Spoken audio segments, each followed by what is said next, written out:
జయించాను. నా తండ్రి సింహాసనాన్ని నేను సొంతం చేసుకున్నా. నా సింహాసనం నాకు సొంతమైపోయింది.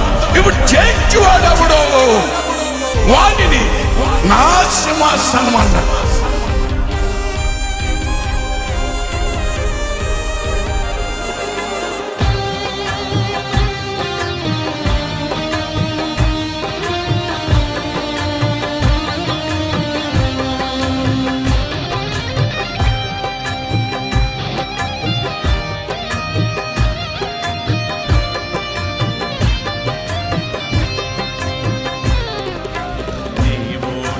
పక్షమై ఉండగాను ఆయంత